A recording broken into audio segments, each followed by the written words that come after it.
Warning: this episode contains spoilers for all aired episodes of HBO's Game of Thrones, as well as spoilers for all published books in the Song of Ice and Fire series.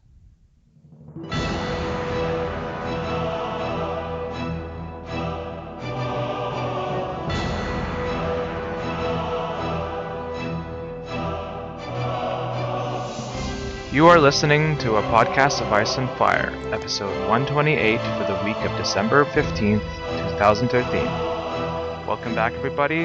As usual, this is Mimi. And this is Amin, and we have a special recurring guest here, Jason Walden, game producer from Fantasy Flight Games. Welcome, Jason.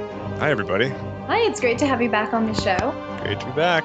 It has been a while. I think we last had you come in episode 92, right? Yep. I think. Yeah, it feels like it's been a long time. Last year, actually. About a year ago. So It's our anniversary episode with Fantasy Flight Games. Yeah, it's always good to have Jason on the podcast. I talked with him briefly at Days of Ice and Fire, and I put that in the episode as well. I don't remember the number for that one, but 92 was the big one, where we really covered everything. It's a podcast of Ice and Fire tradition that Amin gets one episode a year that he gets to fully nerd rage in. And it is usually his board game episode. So what we're going to do, we already asked this before, but for people who haven't listened to 92, we'll ask, how and when did you get into the book series, Jason? Well, I was a pretty big fan before working at Fantasy Flight, but after working there, which has been now almost 4 years now, I've been working at Fantasy Flight. Since working there, I have really started to dig into it. I don't know how many times I've read the books now. I can't even count. And it's been so out of order. I've read chapter after chapter, but it hasn't necessarily been consecutive all the time. I think I've read consecutively 2 to 3 times now through the entire series, but on top of that, just many chapters of random notes and reading. Basically, you got to the point where you have to buy new copies of the books because you've worn out. Oh, yeah. Yeah. I'm actually one of those guys. I don't like hard copies, so the hard copies come out and I buy them, and I just can't wait for that paperback so I can just tear through it and write in it, and I won't touch the hard copy. I have to keep it all pristine for some reason. I don't know. You write in your paperbacks. It's ballsy. Oh, absolutely. No, like I said, there are multiple copies, and there's sticky tabs in them and notes, and yeah.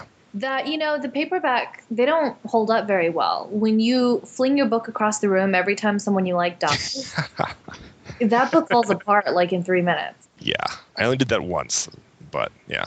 Oh, it's better than your Kindle. Yeah, that's true. I've done it quite a bit with the paperback books. I've kind of flung them around a bit. And then I let people borrow them, and they just, at this point, I think each of my books have been severed into fourths, and I just kind of cobble them together the best I can when I do the rereads. But I don't even own a hardcover version. Do they still sell those, right, of the old ones? Usually only the first printing, I think. But Gotcha. You got to get one with Sean Bean on the cover, Mimi.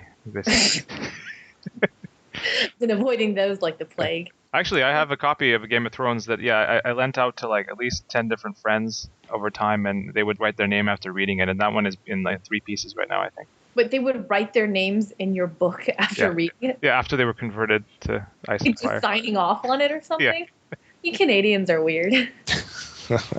So I guess in the first part of this episode, we're going to interview Jason about the Game of Thrones board game and its expansions, and then I guess we're going to do one chapter recap, right?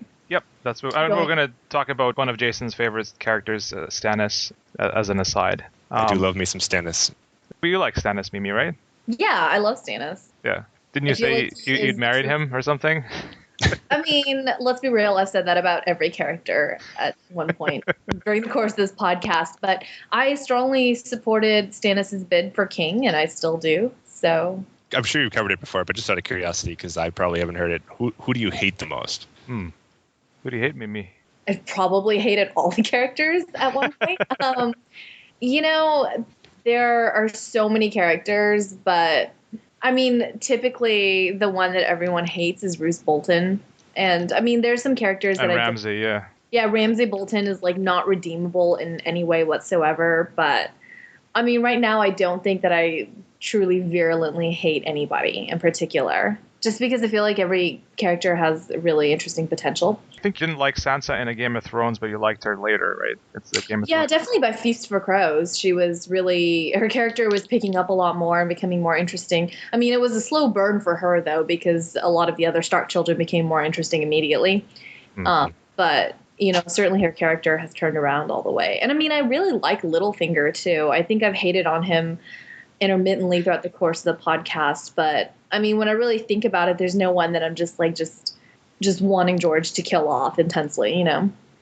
I was just gonna say, like, there's monsters like Gregor or Ramsay who like you hate, but they're almost so inhuman that they're almost hard to hate. They're almost like animals, you know. But then there's like the calculated people who you hate because they're almost really good at what they do, the Tywins and the Ruses and stuff. But what I truly hate the most are neither of those types. I actually hate stupidity. I cannot stand it when characters. Oh my god, I love stupid. it. I love reading Cersei's mental breakdown. I hope she's around forever. Early Sansa stuff. No, why are you doing this? You know, even some of Rob's moves. Like, I love Rob as a character, but some of the things he did, you know, it's just, I hate him for making those decisions. But yeah, I guess that's how I feel about Dany and Dance. Yeah. I was such a Dany fangirl in the first couple of books, but you know, in Dance, I just couldn't understand a lot of the decisions that she made, and it wasn't behind them as much. But I think it's maybe just because George decided to make her character a little bit more complex and a little less openly the protagonist you want to root for, you know, because she does make these choices in Meereen that I don't think every reader expects her to do. So I don't know, you know, at one point I just got frustrated, just like, get off Dario's nuts and go back to Westeros. Like, but you know, nothing you particularly like hate a character for, but things maybe you just can't sympathize with. And that's why I love Stannis. He's neither stupid, he's not a monster, and yet he's still, like, his calculations are not necessarily self-centered. Like, he's truly just, I don't know, he's like the perfect character. I don't know. Stannis is like the oatmeal of characters. I love him and I love oatmeal, but I mean, he is right there sort of in the middle. I mean, he's not as much of a hard ass as Tywin, I don't think, but he's not as shrewd as he could be, but he's definitely not stupid, you know? I don't know. I do like Stannis for that reason. And I really feel like he totally got gypped. It should have been his throne. He was the next in line of the Baratheons. It was that straightforward. Yep. Yeah, he has a lot of good lines in general when you do rereads. You catch all his lines that he might not get the first time. So you think he would have been a good king, or he would be a good king? Oh, absolutely. Yeah, he's like, he shows a lot of selflessness. Like, he's unlike a lot of other characters. Like, he's not in it for himself. He's in it for his, like, I got to do this, guys. This is legit. Like, I don't have any other choice. I have to be king. I'm trying to follow the system and follow the rules. And I'm a big rules guy. I like following rules. I'm not a rules breaker. So I really appreciate that him. He wants to follow the rules. And when everyone else isn't following rules, he gets very upset about that. Well, what about how easily butthurt he gets? How easily what? How easily butthurt he gets. Like, What do you mean? Like, he's been kind of obsessed with, like, perceived slights to him, you know? Well, he's middle child syndrome. Like, Yeah, that could be true. Yeah.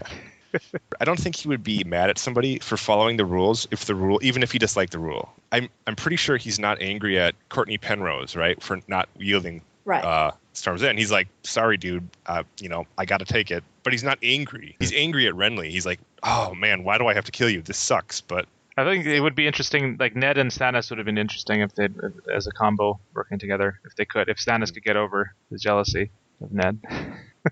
Yeah. No, we've never had a chapter from Stannis, right? What do you mean? From his point of view? No, we haven't had his point of view. He's one of those characters that. Wow, is that true? Yeah. I'm thinking because it's been a while since I've read Dance. Yeah, so it's always Davos, or pretty much Davos or Jon, I guess. Also we see, and then Jon or Caitlyn for a little bit there. Yeah. I feel like I want to read a POV from him. Like, I feel like, I don't know if it's in Winds or not, but I really want to know because he comes off as just so humorless and cold, you know? Yeah, but he makes jokes. He makes jokes. He does. Did you like the TV Stannis so far? You know, I think Stephen Delane, was his actor, right? I think so. I think he looks really good as Stannis. Like, I think he's better looking than I had imagined Stannis. I have not kept up on the TV show, but what I did see in Clash, his portrayal of Stannis, I liked it. Well, I'm curious, Jason. I mean, there's some people that you know a lot of people who are TV viewers and not readers. How have they reacted to Stannis? Does anyone actually like Stannis in the viewers only, or? No, Oh. yeah. See, I don't like the TV version of Stannis. I don't like his portrayal, and and it really bothers me that when I'm watching the show, and I have to. There's a lot of concessions you have to make when you're watching that people who haven't read the books, and you have to say, okay, guys, you're not going to experience this the same way I have. But Stannis is a good example of when they're watching Stannis, they really, really don't like him. Like they actually hate him as a person, and I kind of feel like they kind of dropped the ball there as far as kind of showing us what Stannis is really about. Yeah, I think we'll have to get you on in one of our TV show reviews this season, maybe if there's a Stannis-centric episode. Did they do more with him in the third season? Because the second season wasn't too bad. I mean, I didn't really like him humping Melisandre openly. That wasn't his character in the book so much. Can I spoil it, or do you not care? Oh, no, you can tell me. Yeah, there was the scene where they showed his wife and oh my gosh, that was just crazy. With the babies in the jars. What? You know what I'm talking about? Yeah. He's still at Dragonstone, and he goes upstairs to visit Selyse and Shireen, who are in the tower. And in this room, Selyse apparently has kept all of his what were they, aborted babies or stillborn like miscarried babies? Yeah. She's got like 6 babies in jars in like formaldehyde stuff, and I don't even know what that was supposed to mean. I was so taken aback. Do you think that reflects poorly on Stannis or his wife? No, it's I on don't know. Selyse, basically. Actually, that wasn't like. I mean, it was weird, but it didn't affect. It was just something that you could see because Selyse was having trouble having an heir, and she just got obsessed. It was kind of like Lysa had the same problem there. And I remember that was actually leaked on Tumblr or something before the episode came out, and everybody was like, "What the heck is this? Is that actually real?" And it turned out to be real. Yeah. It was weird. Stannis is interesting. I mean, he's not ambitious the way that the other people in the books are, you know. And I think that's really in the TV show he seems to they changed his character in the TV show to make him like just more of a dick. I mean maybe that's just their interpretation they have of the character, because everyone has a different interpretation. You know, like when he decides to go north and help out north in the TV show, it's basically Melisandre ordering him to go north. Well, that's weakening his character, right? And less of a reason to like him if you're a TV. Yeah, well, I feel like the characters have to be a little less nuanced for the TV audience, you know. Generally, but I feel like this is just their interpretation that's fair to have it. But I feel like if I'd like to see if David and Dan were in an interview, how do you feel about Stannis? Like, what's your view of him? I'd like to see that question and see what they think. It's really interesting because I don't know anyone who reads the books who would necessarily have a negative opinion of Stannis, you know? I think especially because we see him the most through Davos's eyes, and Davos is on his D all the time. I think there's a split. I mean, even when I first was reading it, I didn't like him. It took me a reread or two to like him. So, I mean, there's legitimate people that don't like him, but the thing is, and that's fair enough, that's their ability, but if 2 people that don't like him write Stannis, then that's going to be the way he comes out, as more of a villain. I mean, it makes sense, but I guess because we see it so much from Davos's point of view, and we know that Davos is like the closest we're getting to a true protagonist, you know? And his respect for Stannis and sort of the way that he paints him is compelling. Cool. Well, we're keeping it real here. There's lots of things we like about the show, but we actually have discussions both ways. So we want to go back to the board game. And again, we'll say like in episode 92 is where we have most of the questions and description, but we have a couple of updated questions here. But Jason, if you could describe again in a couple of minutes or less, like what exactly is the Game of Thrones, the board game 2nd edition about? Yeah, for those who haven't played it, it's a big map board of Westeros, the entirety of Westeros, all the way from north of the Wall, all the way past down past Dorne, and each player plays a house, one of 6 potential houses, one of the great houses, and you will be recruiting and moving units from that house around the board to try to capture areas from other houses. Each of the areas have various benefits, and the person that captures the most of a certain type of area wins the game. Or after 10 rounds, the person who has the most of that type of area will win the game. That's a brief summary of what it actually looks like when you're watching it being played, but there's a lot more intricacies, obviously. So, Mimi, you have actually played this game now, right? You own this game as well? Yes, I got it as a Valentine's Day present. And it's very pretty awesome present for Valentine's. It was really cool. And also, it's really hard. Last time, Jason, I remember I asked you, I was like, I've never played a board game. Am I going to be able to play this? And you were pretty honest with me and told me it's hard for a newcomer to board games to this one is a starter game. It's not on the easy level, no. I've never even played Monopoly, so I feel like my experience with board games is so severely limited. But The interesting thing about this one is that I feel like the first time you play it, especially with a group of friends who've never played it before, is that you spend about the first time you play it is really just learning the rules as you go along. Yeah, I demo it at Gen Con when we go to Gen Con, and it does take a new group of players will sit down every half an hour to an hour, and it usually takes about at least 15 minutes, and that's with my like speed demo where I'm cutting out rules and I'm just trying to get them into the game, and it'll take at least 15 minutes before we can even start. 15, dude, we were playing for 3 hours and still discovering new rules that we hadn't followed for the previous 3 hours. And I mean, it's cool. It is so cool that there's so many layers to that game that I could really appreciate, like how strategic you have to be about, how you play it. But I mean, it is. Did you get crushed? I was winning everything at first, but then I think we learned some rules that I wasn't following or something. I think you passed out from drinking or something in the middle of the game. Is that what happened? No.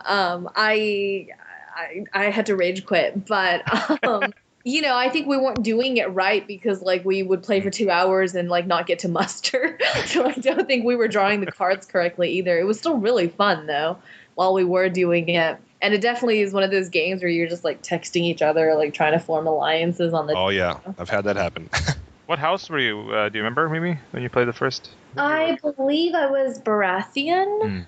Yeah, I wanted to play Tyrell or Martell, but I think we only had 4 people, so we weren't able to play with those houses. But yeah, I went down and I took everything in the south first because nobody else was doing it. Everybody was like skirmishing up north. So I was like, while they do that, I'm going to spread out down here until Stark came down and crushed me. So a wise Stark player. Yeah.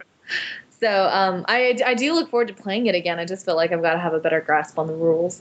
So what I noticed, I often play with a new gaming group, and every new group I join, I fix 3 or 4 like common errors that they've been playing over and over again. Like you just have to, you learn it over time. Like, and the rules are written very well, and most of the things are in there, but you have to go read the rule kit.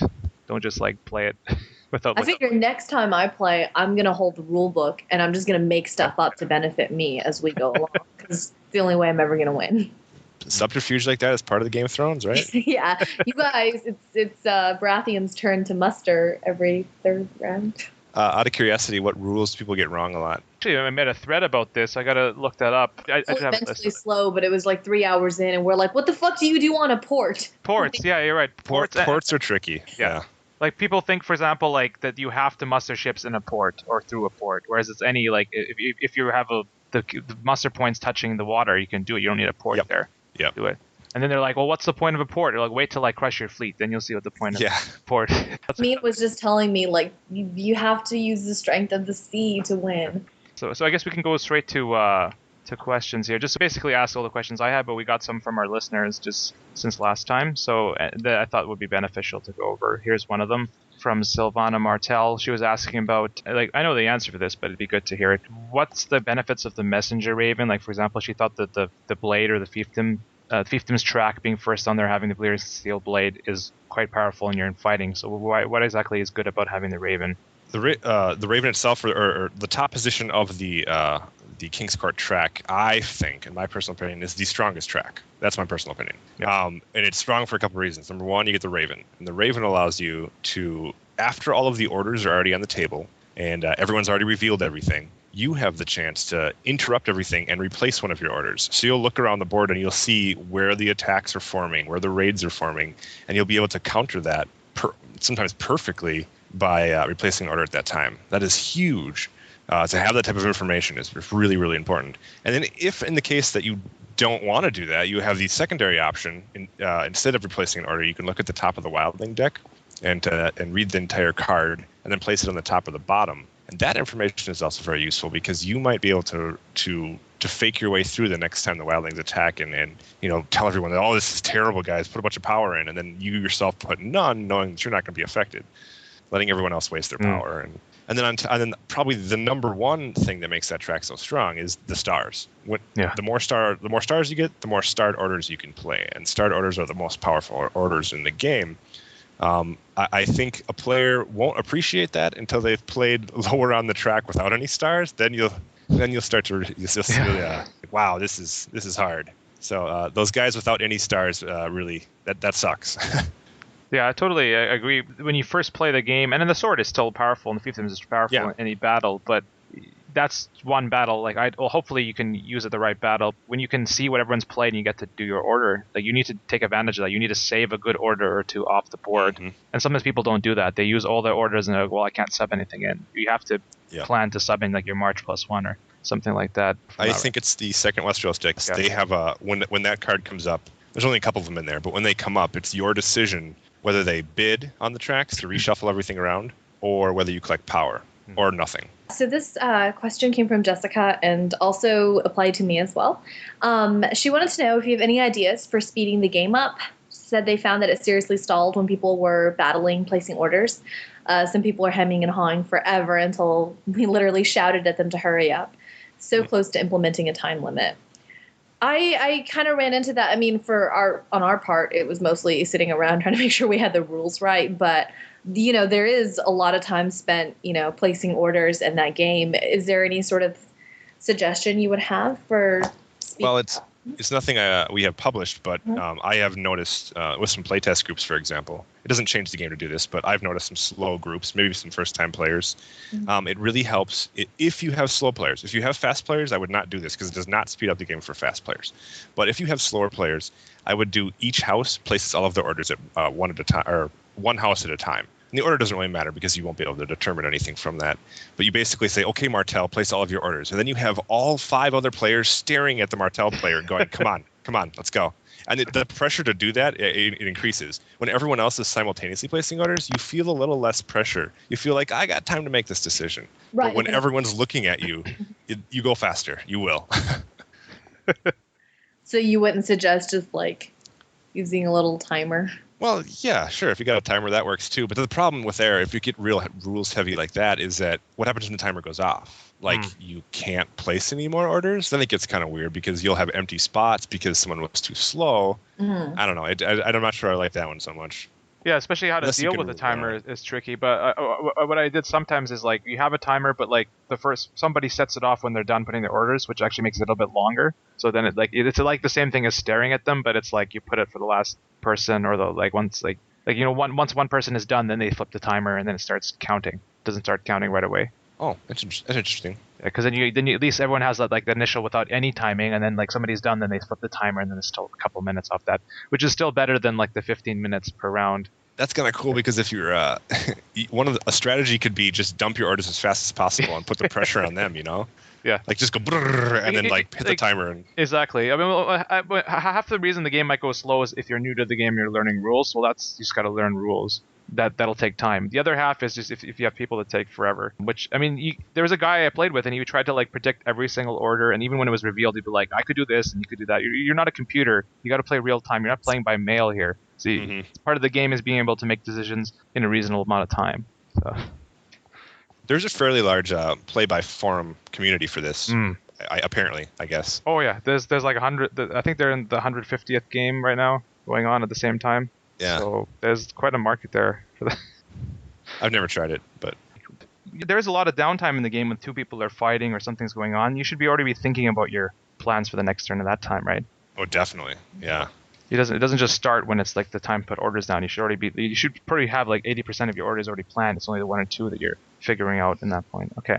It can get tricky because, I mean, like the game might end because of the downtime. There's a small amount of downtime between turns. It might be natural for the other players to just casually talk and, oh, did you guys see that last Game of Thrones episode? Just kind of get out casual. But that it's as fun as that is.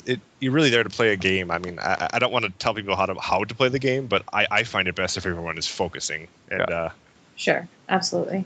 Cool. There are definitely other games where you can more casually kind of conversate and stuff. I'm not sure this is one of them.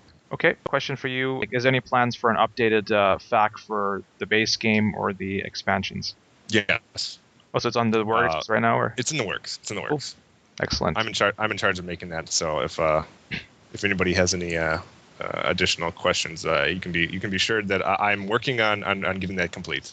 No timetable, but it's coming. Cool. Awesome. Good to hear. And another question from a listener, K Centurion. If you had to pick 7 characters from the series for your house cards for House Walden, who would you pick? Characters have to have been alive within the span of the 5 books so far. House Walden, huh? Damn. That's Yes, a weird, Dennis. well, it's a weird question because if it was House Walden, wouldn't they all be Walden characters that don't actually exist? I guess I don't understand. Like, Well, you're revealed to be a secret Targaryen. Okay. Walden's just your cover name. So now who's the 7 that you're... So like people that are actually aligned with me? I don't know. Off the top of my head, I would have to say I don't know. I kind of like the concept of these mercenary companies, like the Golden Company or the Windblown type of thing. I would probably pick a bunch of them, and that would be kind of cool. Make my own mercenary company. Any one character in particular, or mercenary, or something that comes More to mind? the concept of the actual group than the individual characters so much. But you would go with the Golden Company style then, like one that had more honor, a little bit. Yes, definitely. No bloody mummers. Honor, but like, yeah, no, not bloody mummers. I mean, not that yeah, they're interesting, but I'm referring more to like they follow the gold, and I think that would be kind of cool though. Oh, I think Oberyn made his own company as well, or he served in one anyways, Oberyn Martell. So that kind of like stuff. Cool. All right, that's it. Questions for the base board game. Hey. I don't know what happened there. I'm back. Yeah. Technical difficulties happens with the podcast. Yeah, typical podcast. So what we're going to do is move on to the variants and expansions. Then I believe, Jason, you're the one who actually designed them, right? Yep. Okay, so why don't we start with, I guess, chronological. Well, actually, up to you. Do you want to start with the Dance of Dragons or Feast for Crows first? Yeah, we can start with the release schedule or how they were released. Dance with Dragons was first, so. Okay, so Dance with Dragons, which I believe is described as an expert level variant. Yeah. So what it does is it's a 6-player variant, so you have to play with 6 players, and it basically reflects the events from Dance with Dragons slightly. It's kind of a mesh between Dance with Dragons and Feast for Crows, actually, as far as the timeline. But it replaces all of the units into a new starting position. So you still have the same 6 houses that you had in the base game, but they're all given brand new starting locations and brand new everything's kind of rejiggered to reflect that Dance with Dragons book. And on top of that, you'll notice in the base game, if you played, there's a couple turns at the beginning where you're all just kind of grabbing an empty land and kind of forming these casual alliances, and it kind of speeds up very slowly. Well, with Dance of Dragons, it's the Dance of Dragons variant. It starts off right away, fast and furious. Like you are at each other's throats at the very, very first turn. You are next to each other and in force next to each other, ready to take each other's home areas sometimes even. So it's a lot more tense. And with that is why I call it an expert game. Because you need to know what you're doing right away. You can't screw up or you're out of the game almost. Not entirely out of the game, but if you screw up off that first play, you'll pay for it. Yeah, and all the rules are basically the same except for the shortened timeline. So technically you could play it pretty early, but I agree that it helps that if you're good at, you have experience with the fights and in the game and bidding and that sort of thing, so you're ready to deal with it. Otherwise it's most balanced when you're really good at the game, I think. Yeah. Another thing we should point out about the expansion is that each house gets a brand new set of house cards, and they are tailored specifically for this variant, but they can also be used with the base game. So you can replace all the house cards in the base game with a brand new set that do completely different things and have new characters sometimes. Yeah, I remember. Yeah, that is true. I've never actually tried it like that. I guess I barely play the base game anymore. I just play the variants and the expansions. But yeah, I guess I'd be interested to see how if people have tried these cards with the base game and how they did. I like them a little better personally. I feel like they're a slightly better balanced. They're slightly more synergy among the cards. They play off of each other a little more, so you can actually look at your hand and kind of get a feel for how you're supposed to play them, rather in the base game where there wasn't so much of a synergy, so it was more up to you. And Mimi, you actually have a copy of this. You were sent a copy by FT Ward. I don't know if you have it on hand, but you have it. I just have it with me right now, but I do have it in my stuff. Thank you so much for sending that, by the way. What exactly goes into making like a print-on-demand expansion like this? How do you approach and brainstorm and design this kind of thing? So because it's print on demand, the entire expansion, every single bit of it needs to be printed into cards, and we can print a fair number of them. Both expansions have about 50 cards or so, but they all have to be card based. So we're kind of limited there. We have to design around the fact that we can't include punchboard. Punchboard's a big thing we like to usually include in Fantasy Flight games, but we can't do that with this, so we have to only use cards. So that restriction alone kind of makes it interesting. You got to kind of figure out what you can do with just cards. For me, when it comes to designing new expansions for any type of game, I always focus on the lore and the backstory first. I don't have necessarily in mind the mechanics that I want to come across. I want to present the game that is replicating the story in some way. So for Dance with Dragons, I said, what's happening in Dance with Dragons that's different than the core game? And certainly, if you've read Dance with Dragons, you'll know that there's a lot has changed. Can I spoil that? Yeah, I mean, I will be putting a spoiler alert at the start of the podcast. So this is all 5 books are covered. So yeah. Okay. So in the Dance with Dragons game variant, House Stark basically doesn't exist. They've been replaced by Bolton essentially.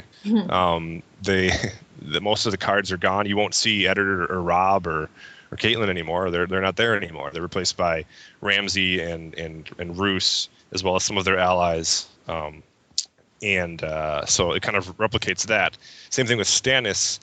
In the base game, the Baratheon forces, led by Stannis, are located down towards Dragonstone and Storm's End. And they have most of their units starting down there, including a little fleet. But in the Dance of Dragons variant, most of his units actually start way up north of the wall, because that's where he is.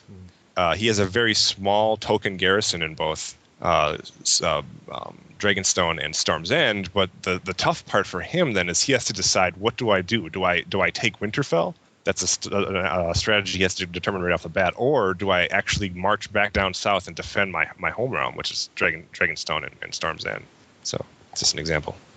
I'm just going to mention some of the cards here, how I think this matches what you've been saying. For example, like you have Mance Rayder here under Baratheon. I mean, like that's something you have to get from the 5th book, that he's alive, right, and that he's there. That's just a nice insight point. There are definitely spoilers in this expansion. I want to say that right off the bat, so I don't want anyone to be misled. But I mean, it's good that you put that in there. I mean, that's like, this wasn't like a quick look. Like you have characters like not only Mance Rayder, you have a character named the Big Man. Like unless you read the books, and even then, like the Big Man is a name for an Ironwood that's with Quentin. But like if you just pick it up, you're like, why is he called the Big Man? It's like, well, it's in the lore, right? Yep. And even the Mance Rayder card, I think, is interesting. Oh yeah, it's a spoiler in and of itself, because it's him in the Lord of Bones outfit, right, watching himself burn. If you know the scene from the book, but the card is called Mance Rayder. So you pick up that card and you go, why is this card called Mance Rayder when he's in the Lord of Bones outfit? And that kind of immediately spoils it for you right there. Well, I think the timing of that is just fine. I mean, it's been over 2 years since Dance came out. So yeah. You still find people though that, like, especially the HBO thing. What they do is they follow the HBO show, and they'll read the books, but they'll read it after HBO show. So they don't know Dance with Dragons because HBO hasn't showed it. Well, that particular card, they probably just be meaningless to them right now. They just be like, Mance Rayder. So. Yeah. It's crazy to me that people do that, though. I mean, especially as the TV show, it's diverting from the books. What is the merit in waiting for the TV show to air before you read the books? I mean. Yep, I agree.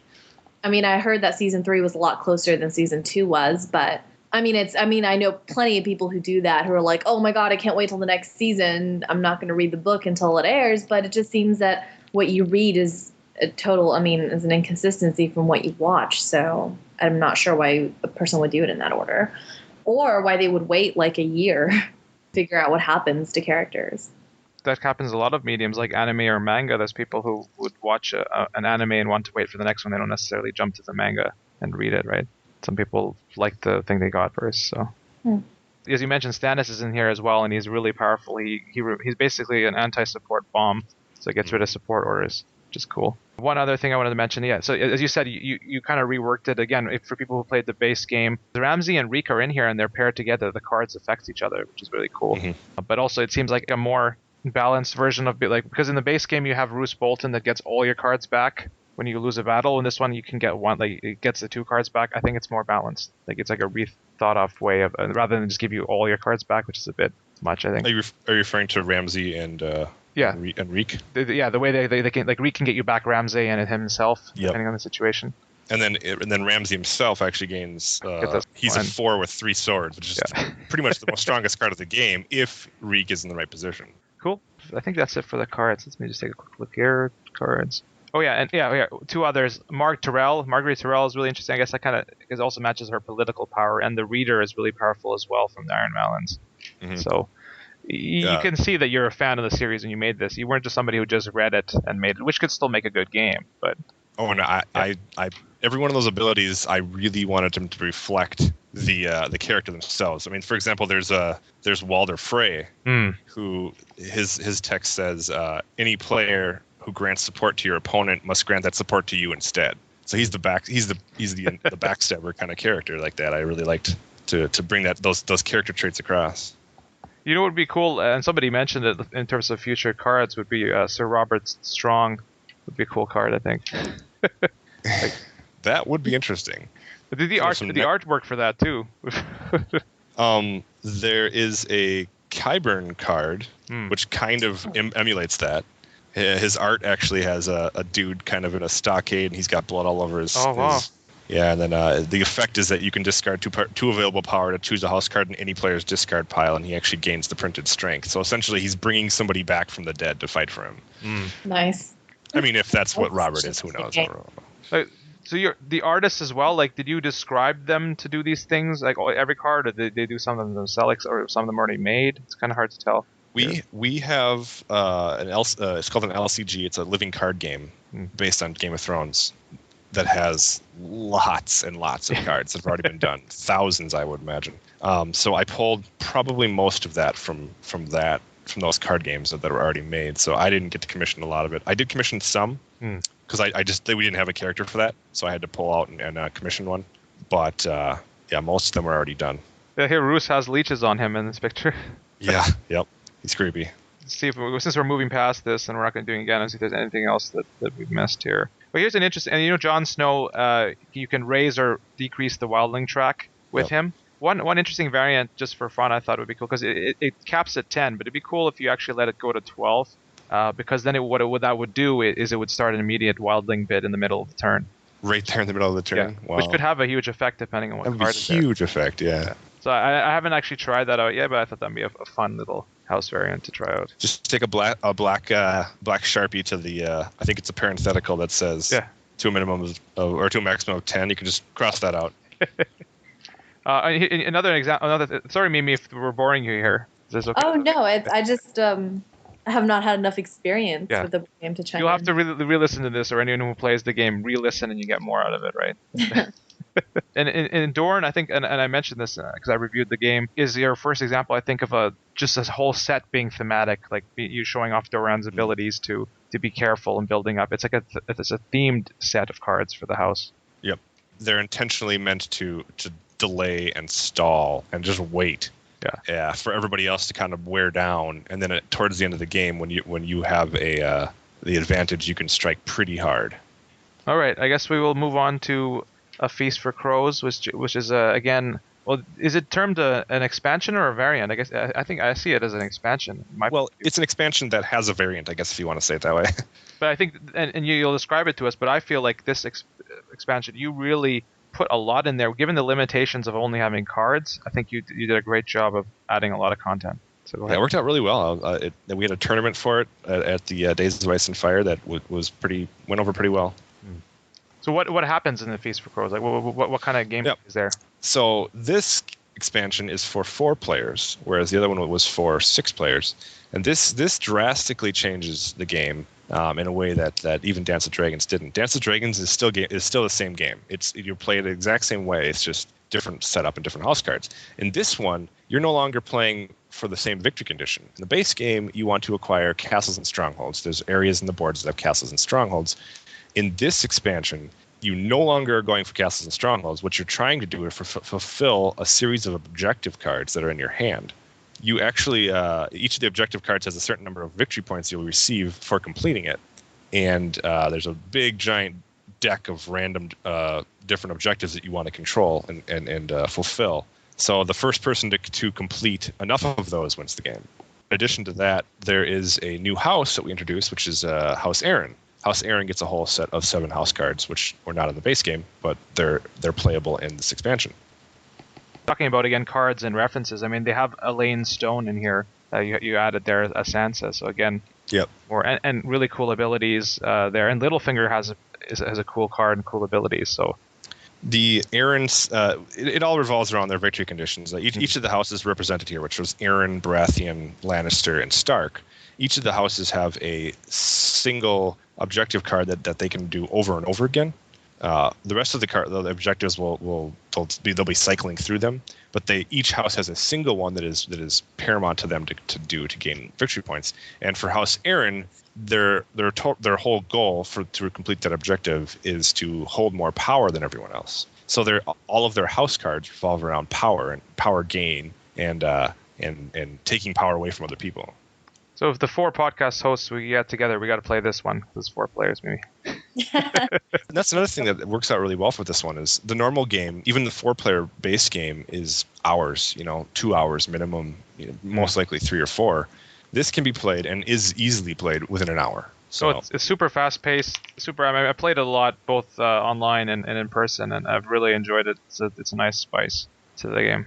And again, I just want to say that given the limitations you had, and I guess we'll mention it because there were people that were interested in we're hoping that there would be like a piece release of the Aarons, but that didn't happen. That was close. But again, that was the limitations, right? Yeah, we couldn't do it. It wouldn't be possible. Not within this type of limitation. One question from somebody who had sent in for this from Dom, and he was asking about Aaron again. Yeah, he's saying that he enjoys playing Aaron, but he finds often they have trouble getting first place because he feels like he's always holding his power and getting that, but he's unable to bid. He's unable to really have a lot of ships. So he's finding how do you envision an Aaron victory looking in the game? Well, obviously you need power, and your house cards go a long way towards giving you that power or getting ways to get that power. But that's not the only way you get the power. And not to downplay it either, but House Aaron's special objective is to have more power than everyone else. That is not to say, though, that they can't complete the other objectives as well. They're going to be a little bit harder to complete for them, just slightly, because House Aaron has a slightly disadvantageous starting position because they don't have a port. That's a small thing, but it can matter. But each of the house cards or each of the objective cards are balanced. Each of the houses are represented on the objective cards and how many victory points they'll score. So they are balanced. That the harder it is to score that card for your house, the higher amount of victory points it's worth. So there are cards in there that will actually reward Aaron more than it would reward other houses. For example, Aaron would have to stretch a little to gain supply. But their objective card, Ample Harvest, which says obtain position 5 or 6 on the supply track, it rewards Aaron with 2 points, where it rewards everyone else with only 1. So the best way for Aaron, I think, or one of the ways for Aaron to play is to find and hope to find, because there's a little bit of luck involved, but to hope to find the cards that score higher than everyone else and focus heavily on those, as well as your special objective. And that's something to mention. I mean, there is more luck in the game now with having these cards. Not necessarily that's a bad thing, but there are some people that only like a certain amount of luck, and it might not be for them because they're having what draw you get is a little bit more luck, right? Yeah, I mean, it's not a dice roll. You can't lose straight up by drawing a bad card. Every card is possible, and even the cards that are extremely hard will reward extremely well. The first player to get to 7 victory wins the game, so it's only 7 points. And some of the cards, the really hard ones, the ones that some people might groan if they get and they think that are impossible to complete, they're worth 4 victory points. So if you commit heavily to that and you are able to pull it off, you'll be more than halfway done with the game. And you've put mechanisms that often switch up the cards, like you shifting ambitions where you put one down, so you're not stuck with the cards. Did you feel like the 4 point ones would be cashed a lot or rarely, or maybe in the lower skill games? Because it seemed like the 4 point ones they're pretty hard to do in a higher level game, I would think. They are, but they're not impossible. That's the important part. And I actually wanted them to be. My intent was to actually create kind of focus there. So, for example. Part of the balance revolves around occasionally having a house push way, way far away from where they're normally comfortable playing just to get that 4-point victory. And because they're pushing so hard towards that direction, it causes the other houses to balance because of it. For example, I'm just looking through them right now.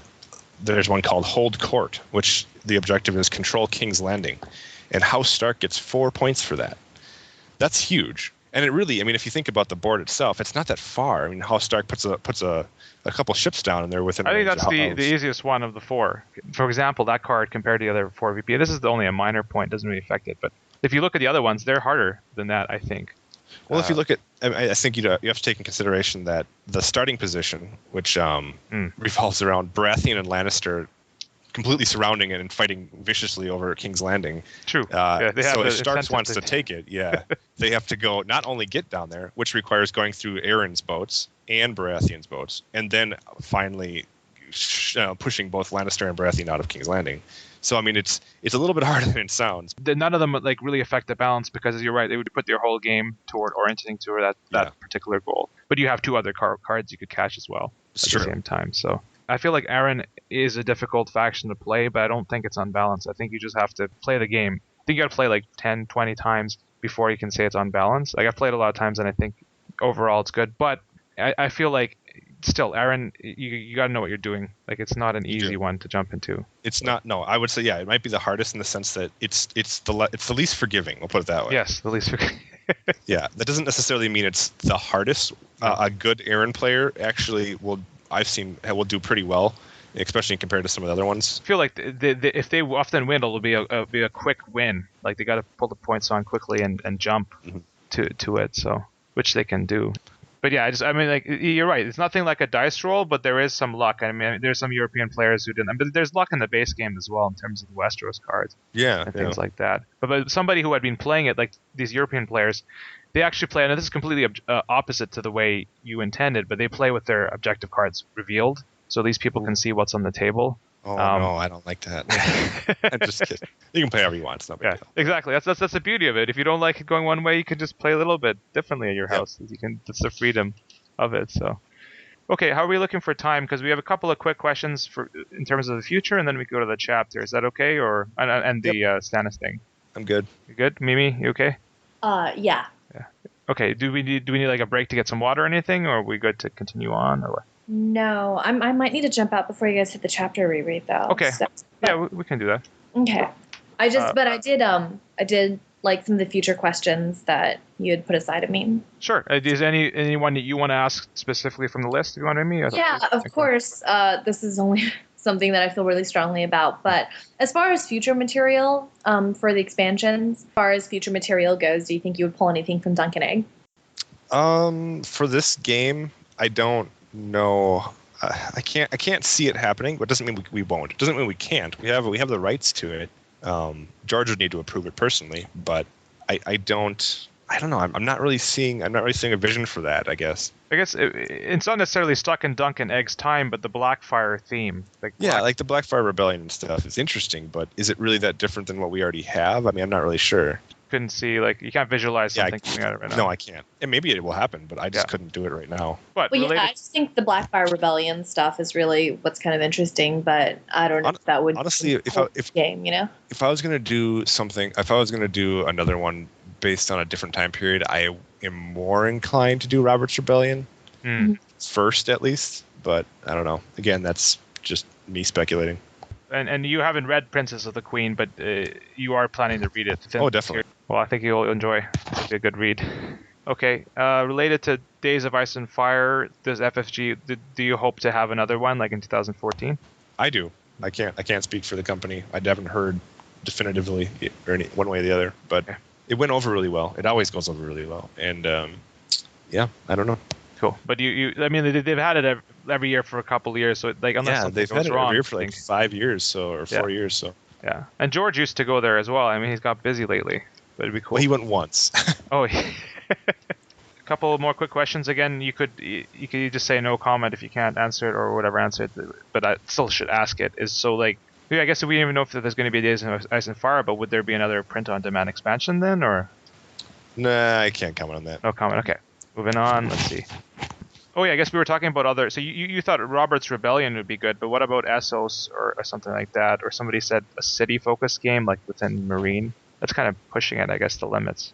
It starts. Yeah, the city one is, while interesting, it would require some significant investment. That would be a completely new game. Like you couldn't. It would be pretty much. Yeah, you pretty much just start from scratch. Essos is really interesting. I don't know how that would go over. I mean, I guess I can imagine putting I don't know. It's interesting. I'm very intrigued by it. You need a new piece of board to have. That's what I'm thinking. Yeah, like you'd certainly need a board, right? You'd probably need one that's like just the coastline, basically the free cities, maybe just down to Volness. I don't know if you'd go all the way to Slaver's Bay because that's starting to get pretty far. That's a huge board. Yeah. That again, yeah, that would be a formal expansion. Not something that could be done with a print on demand. I think. No. Yeah.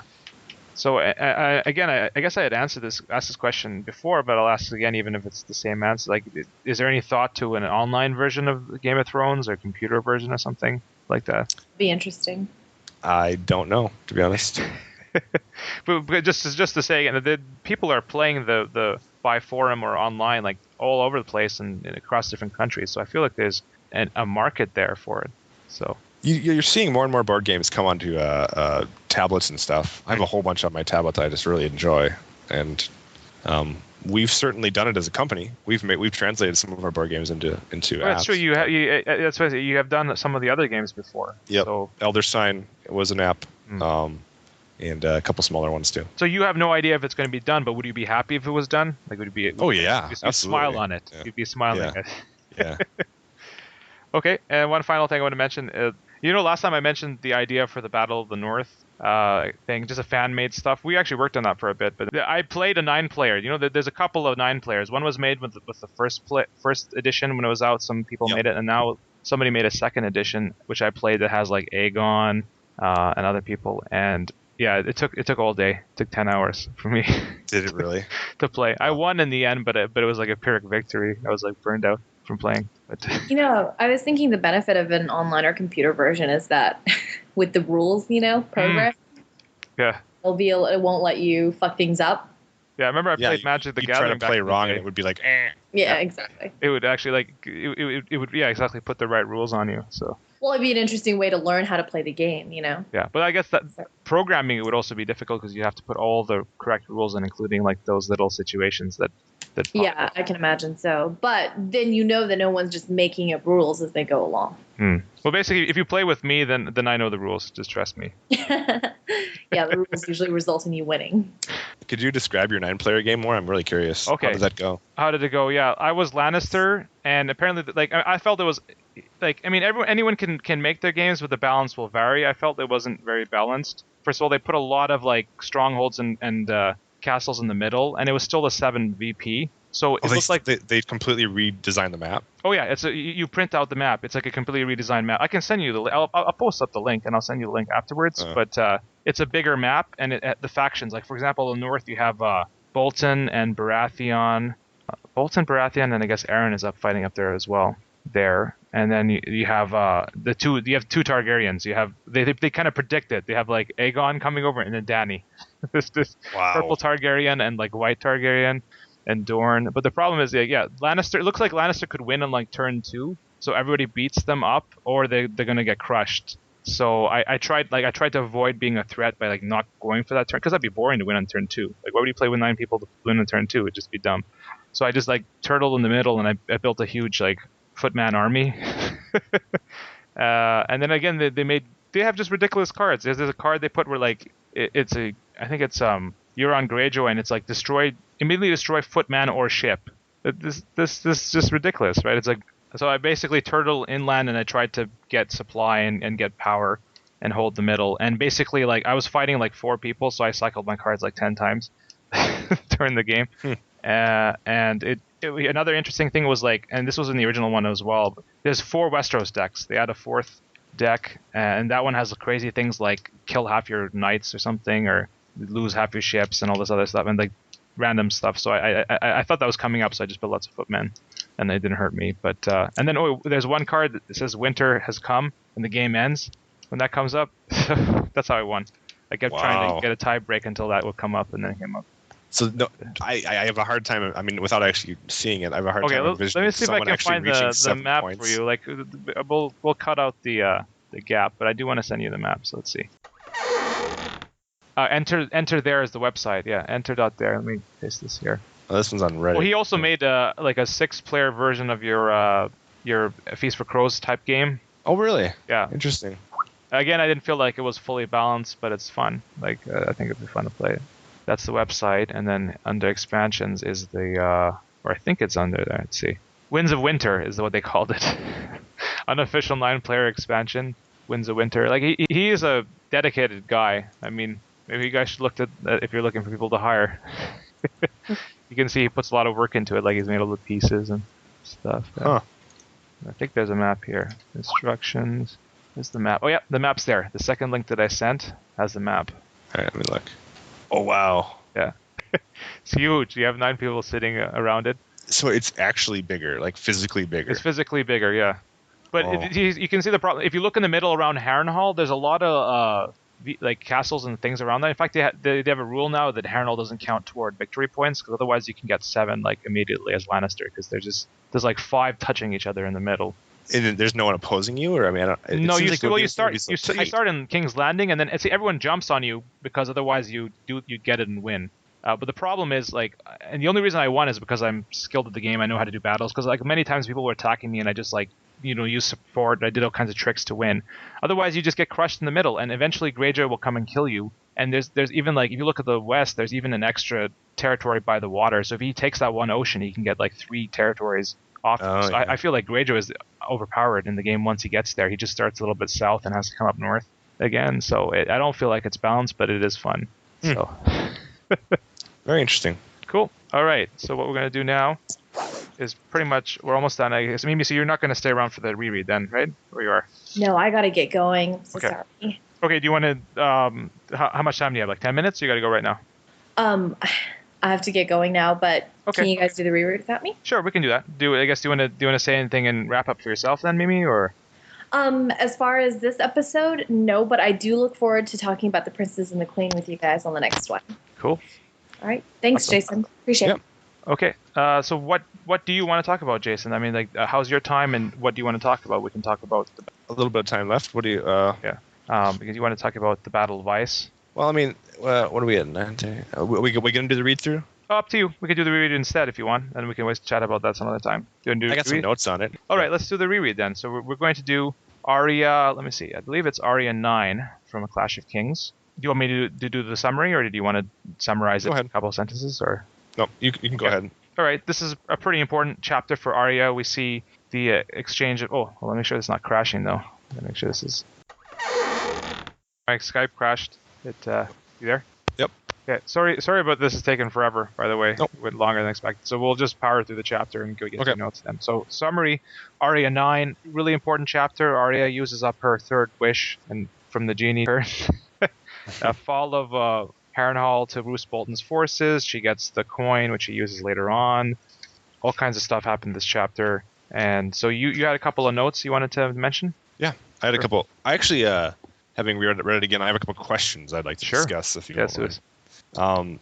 So on my latest read through, a couple things popped to mind. Some little tiny notes that I missed previously, but I kind of started to pick up on all of the little hints that of Vargo's deal with Roose. Oh yeah. When the Bloody Murmurs come back with those prisoners, like I know that he had the deal with Roose, but there's little tiny hints. Like for example, when one of the prisoners says, he starts to say, "We were promised honorable treatment," and then I think Amory Larch kind of shuts him up and sends him away. Yeah. It almost like you could hear it in his voice, like, "This isn't part of the deal." Exactly. Yeah. And I mean, Arya mentions like why aren't they cutting these guys' legs off or their feet? Like it seems. Yeah, odd. she mentions that too. And then Yeah. like after they're actually released, she mentioned specifically that they aren't as injured as they looked when they came in. They were all bandaged up and stuff, but they're not nearly that injured. Yeah, I mean, I remember the first time I had ever read the chapter. I'm sure I missed this. I didn't get I just Yeah. thought that they switched sides on the go. But it's basically, as you're pointing out, they were planning to take over the Harrenhal like anyways through this ruse, and I guess like Arya did end up wasting her 3rd wish because it wasn't necessary.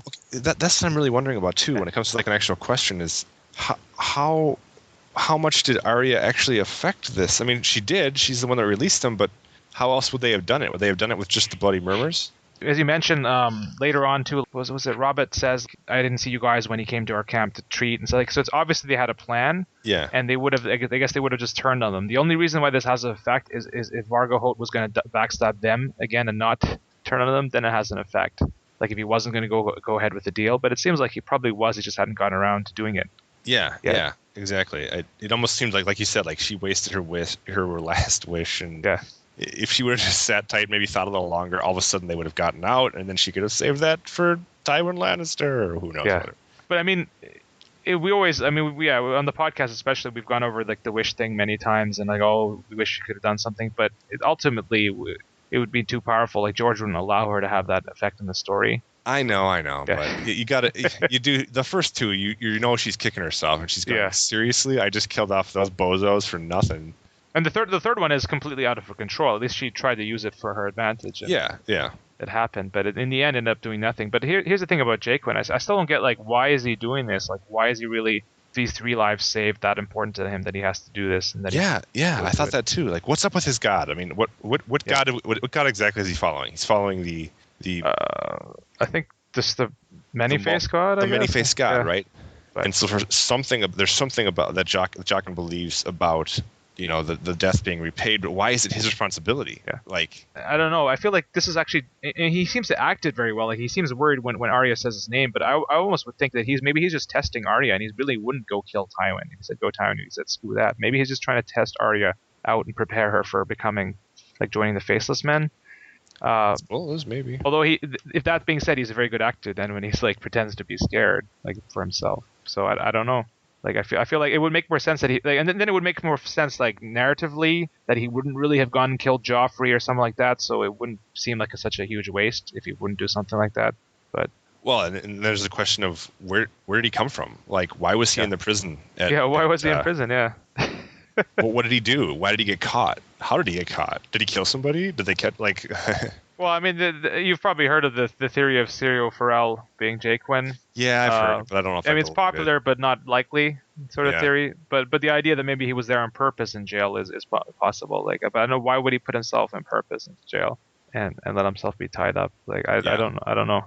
And then who exactly are Rorge and Biter? Yeah. Oh, do you know they actually have a backstory, but not in the books. George revealed it. I don't know if you want to hear about it. He's not going to put it in the books. Oh, I totally want to hear about it. Sure, what's up with it? From what I remember, so Rorge worked in, like, he was in, like, you know, those shady places in King's Landing, like with the pot shops and that kind of place, like the gambling and things like that. And he got Biter as a kid. Like, Biter was some, like, poor kid on the street.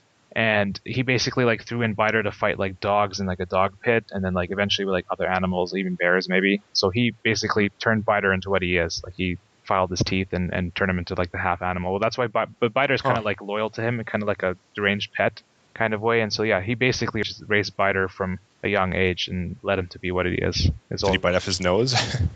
Sorry? Did he bite off his nose? I don't know. I think his nose got cut off probably for, like, I think George said that as well. I think he was a punishment or something like that. It was some sort of punishment for him. But even when Rorge dies, Biter goes, like, crazy, like this loyal, like, animal. Yeah. But it's not Biter's fault. Like, Biter was basically brought into this life because of Rorge to put him in this kind of situation. So it's I do remember him freaking out when Rorge died. Yeah, you're right. Yeah. The question was phrased in a way as like, what's Biter's backstory? There's got to be something to him. And George is like, yeah, blah blah blah. So it's like, even for Biter and Rorge, he had this whole backstory. Okay, so but how are they connected to Jaqen, right? That I don't know. But although that's the thing about why Jaqen is always so creepy is that these guys are scared of him, right? Like these freaks, like Rorge and Biter are scared of Jaqen. So you know the guy, there's something serious about him. Like maybe like they saw him change his face, or he did some sort of like magic or something while they were in jail to scare the hell out of them, because I think they were all in jail and they just I mean, Arya talks about that. She thought they were some demons conjured. Yeah. But they're still around. I think so. I think just took advantage of them. He just bullied them into fear, into submission, whatever he did to do so. Mm-hmm. But do you know like what happened to Jaqen later on though? Because I believe like the face that he switches into now, he ends up going and killing Pate in the 4th book. That's him? I think that's him. I think the descriptions match. I'll have to I never made that connection. Yeah.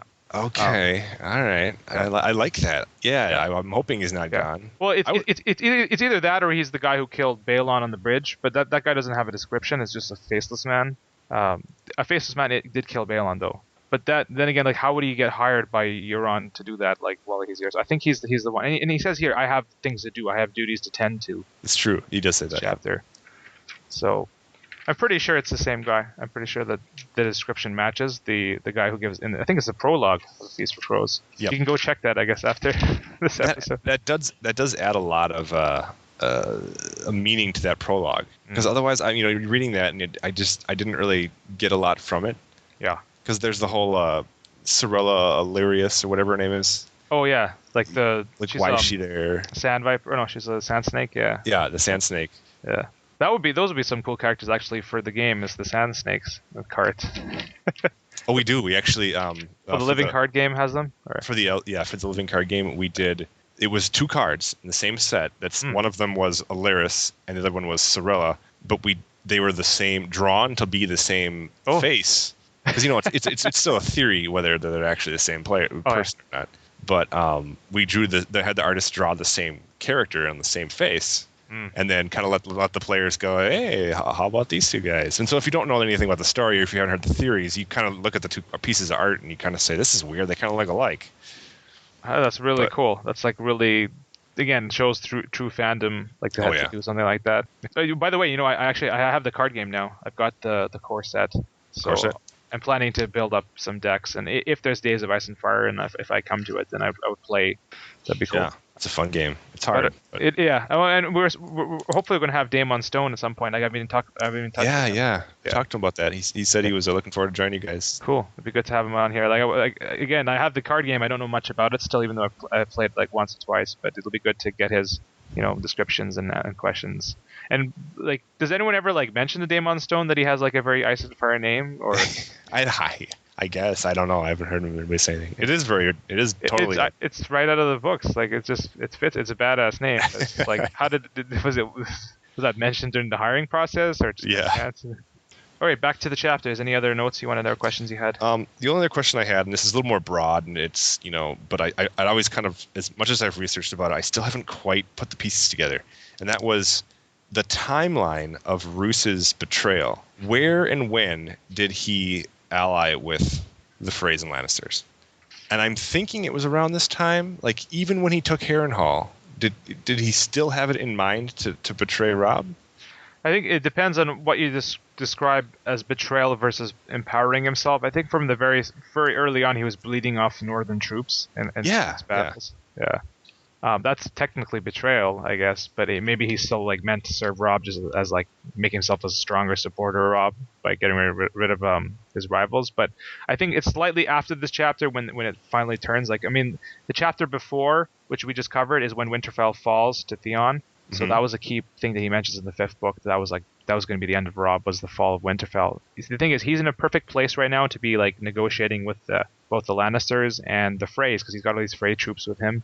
And he communicates. So we're getting very close, I think, to the turning point. I don't think he's fully turned yet, but very soon. But I mean, regardless of whether he turned or not, I mean, he's killing Northern troops to make himself more powerful. That's not really somebody you want in command over here. So, well, like his alliance with the Brave Companions in order to take Harrenhal. Robb had commanded him to take Harrenhal, right? He commanded him to storm it, if I'm not mistaken. Well, I mean, it's pretty efficient what he did in that way. Like he took it without. Yeah. So I'm wondering if like that was all part of the plan to follow Robb. He's following Robb's orders to take Harrenhal. Well, it's not time to do open rebellion yet, right? Like even at this point, let's say Robb had just like won the war at this point. Roose still comes out the better because he's weakened the other lords. He's kept as many Bolton men alive, and he's bled off other lords. So I feel like from the very start of the war, he thought, at least I will take whatever advantage I can get out of it, not necessarily to overthrow Robb, but just make himself more powerful. And then he got the chance to overthrow him later on. So I think either way, that's not good. I think either way, it wasn't a good pick. Oh, I know. That's just right at that moment. Like on the rereads, you're reading him when Robb gives basically the entirety of his command to Roose, and you're like, no, pick anybody. Yeah. Well, even Caitlin says, he's like, I don't know if I trust this guy. Mistaken Caitlin, though, she still follows. I mean, there would have been worse if you put with Greatjon or somebody who gets the whole army destroyed.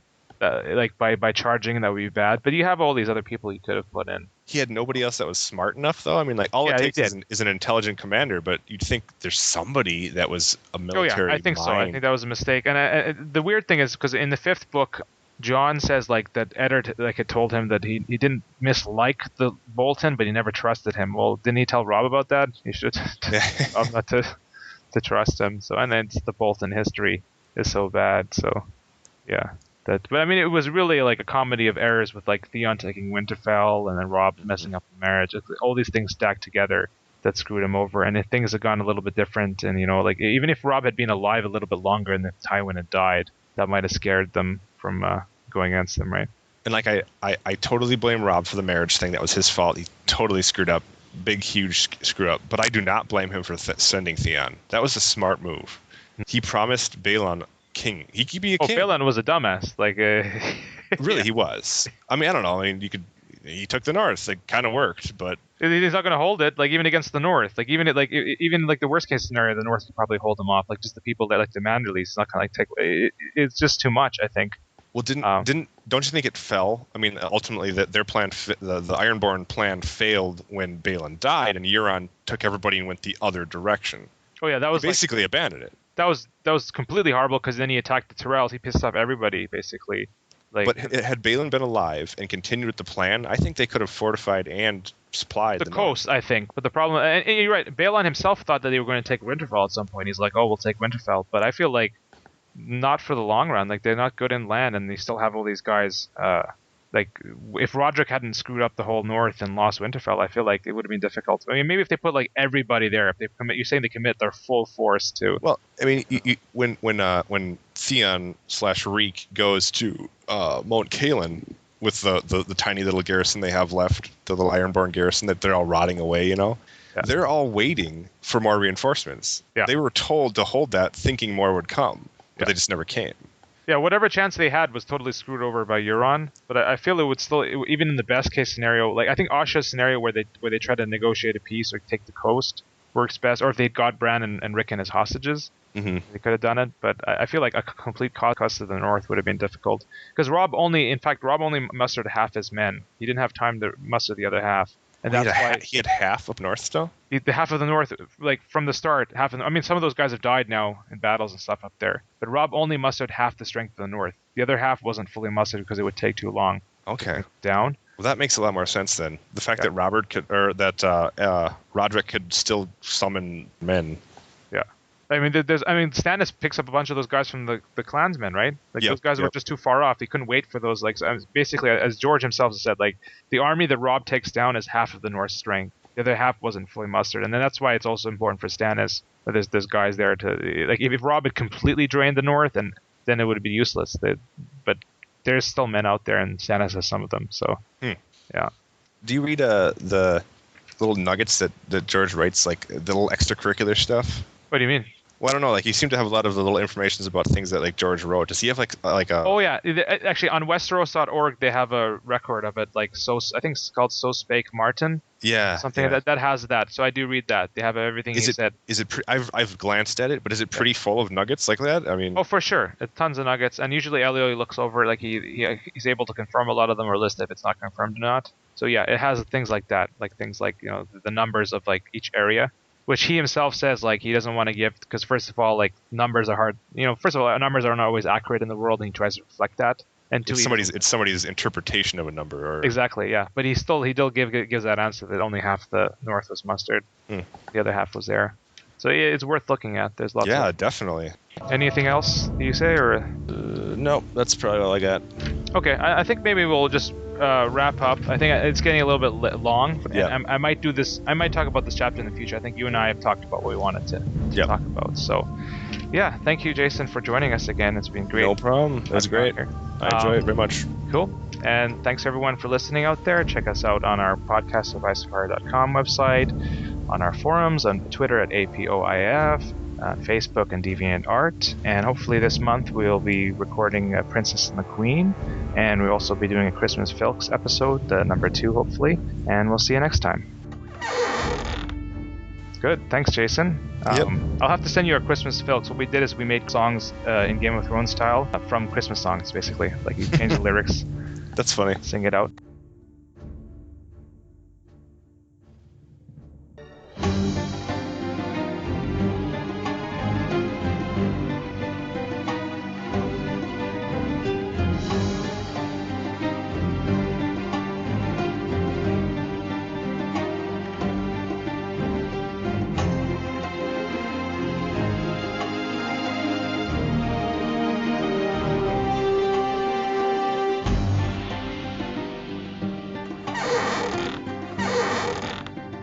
Hello? Hey. Hi. All right, let's see. Make sure I'm recording this properly. Yeah, I don't have a recording function in me, so. Yeah, I did. So you two have met, I believe. Mimi, you came in halfway through the episode last time, right? Episode 92, right? Yeah. Yeah, I believe we actually, did. in the episode description, you're like, Mimi joined the call about 30 minutes in. Why was I late? I don't know. Hmm. So the problem is I might be lagging a little bit right now. It might be better if you call us, Mimi. You might have to add Jason Okay. onto your account, just because it seems to be lagging just a bit. I do hear some lag. Okay. I sent you a contact request. I guess we'll hang up and then I'll host the call, okay? Yeah. No. Can you edit like coughing and sneezing and stuff too? I can, but I mean manually I edit it out. So I have a little bit of a cold, so I might be sniffling. I hope not. Oh, it's okay.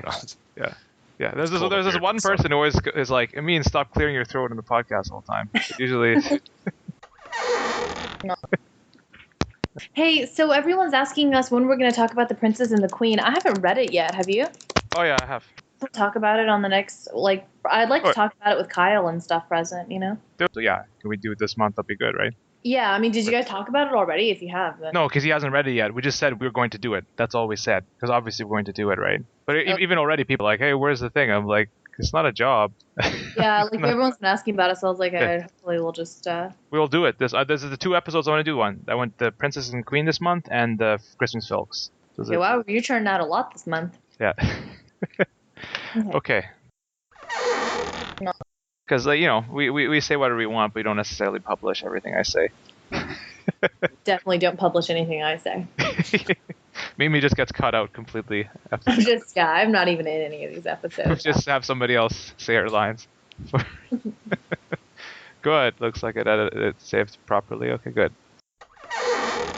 Can you ask that question again, by the way, because it got cut off, just in case of the recorder? Sorry. Just you say Dunkin' Egg, Mimi? I was like, I have to repeat myself. As far as future material goes, do you think you would pull anything from Dunkin' Egg?